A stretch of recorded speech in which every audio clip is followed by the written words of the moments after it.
રામ રામ. મારું નામ રણજીતભાઈ રમણભાઈ રાઠવા, ગામ છારિયા, તાલુકો ગોધરા. મૂળ વતન મારું ચેલાવાડા રીછિયા છે અને અહીંયા આપણા ઘોઘંબા તાલુકામાં માતા રાઠવા સમાજ જોડે સંકળાયેલા છે.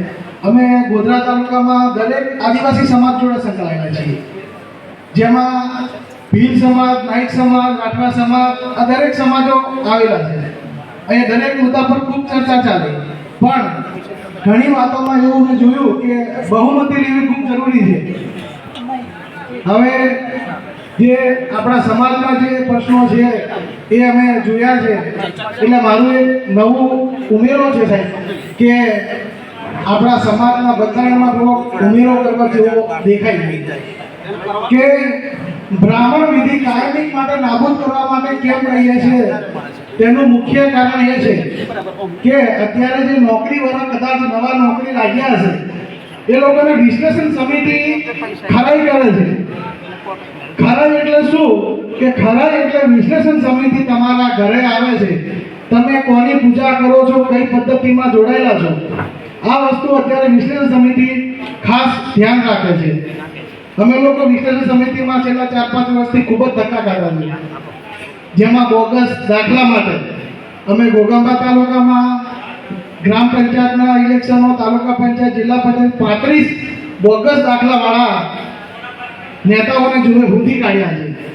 અને પરવીનભાઈ વાલજી અને અમે બધા સાથે જ કામ કરીએ છીએ અને જાહેર કરીએ છીએ કે તમારી આજુબાજુ જો ખોટો દાખલો મેળવી અને નોકરી કરતો હશે કે રાજકારણમાં જોડાયેલો હશે તો તમે તેની માહિતી તમે પણ આપી શકો છો.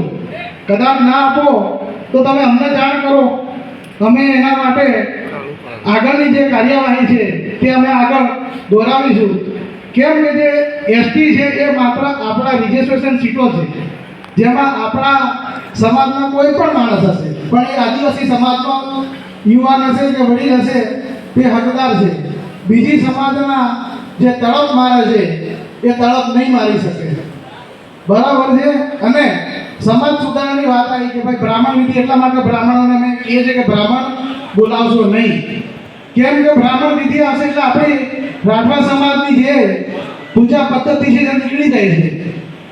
પહેલા પૂજા પદ્ધતિ આપણી રાઠવા સમાજની હતી, અત્યારે અમુક જગ્યા પર ફરી આના પર વિચારણા ચાલી અને ફરી ખૂબ કામમાં જોયું છે અમે કે ઇન્દ પિઠોરા ફરી વધ્યા, ઘણી જગ્યાએ પિઠોરા દેવની પેન્ટિંગ કરી છે કે અને આની ખૂબ જરૂર પડશે. જ્યારે તમારા બાળકો સરકારી નોકરીમાં લાગશે તો વિશ્લેષણ સમિતિ તમારા ત્યાં આવશે અને આ જ વસ્તુ પહેલાં માંગે છે કે તમે કોની સેવા કરો છો.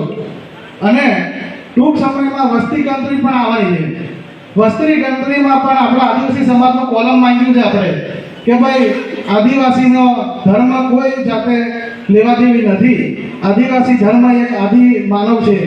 એટલે આ વસ્તી ગણતરી આવશે તેમાં પણ તમે ખાસ ધ્યાન રાખજો કે આપણે કોલમની માંગણી કરી છે સરકાર પાસે, સરકાર આપે છે કે નહીં એ તો ભવિષ્યમાં જણાશે.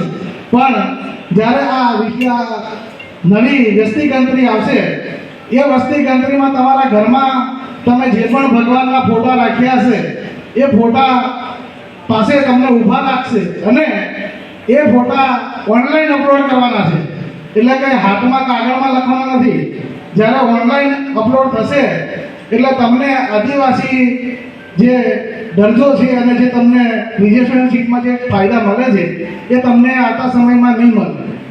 એટલે જ્યારે પણ વસ્તી ગણતરી થાય તો ખાસ કાળજી રાખજો, કારણ કે આ વસ્તુ ખૂબ જરૂરી છે.